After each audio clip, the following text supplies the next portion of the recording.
आपले पोलीस आयुक्त जे आहेत ठाण्याचे आशुतोषजी डुंबरे सर यांनी जो संकल्प केलेला आहे की आपल्याला ठाणा हे नशामुक्त करायचं आहे, त्या अनुषंगाने आमच्या सर्व टीम कामाला लागलेल्या आहेत. आमचे जे गुन्हे शोध पथकाचे API तेजस सावंत जे आहेत त्यांना 28/7/25 एक इन्फॉर्मेशन मिळाली होती रात्रीच्या दरम्याने. तर त्यावेळेस त्यांनी सापळा रचून रात्री 1 वाजेच्या दरम्याने खर्डी रोडवरनं आरोपी इरफान गुलाम रसूल मुलतानी याला 1 किलो हायब्रिड गांजासह पकडलं होतं. त्याची किंमत 25 लाख रुपये आहे.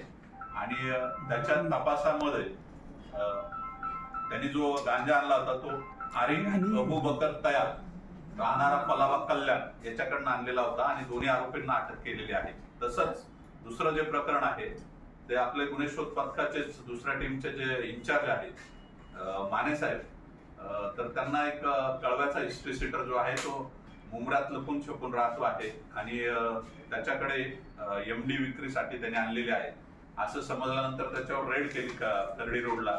त्याच्याकडनं जवळजवळ 274 ग्रॅमचं MD साधारण त्याची किंमत आहे मार्केटमध्ये 8 लाख रुपये अशी मिळालेली आहे. त्याला अटक केलेली आहे. त्याच्यावर यापूर्वी कळवा पोलीस स्टेशनला 7 गुन्हे दाखल आहेत. तो तिथला हिस्ट्री सीटर आहे. सर, हा जो पहिला आरोपी पहिला प्रकरण आहे इरफान गुलाम रसूल, याच्याकडे किती किलोचं गांजा भेटलं होतं आणि त्याची किंमत काय होती, त्याने कुठून आणलं होतं?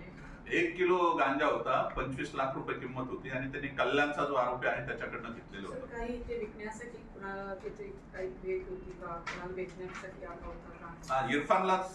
इरफान जो मुलतानी आहे त्याला विकायला आला होता, तो मग विकणार होता इथं. सर, याच्यावर PC वगैरे काय? आज PC संपत आहे.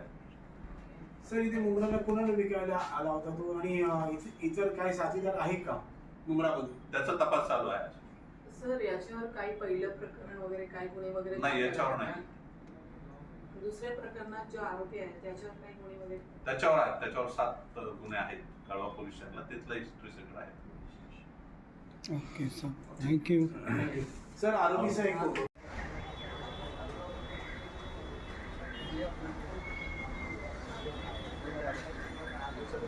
Okay, thank you. MD हे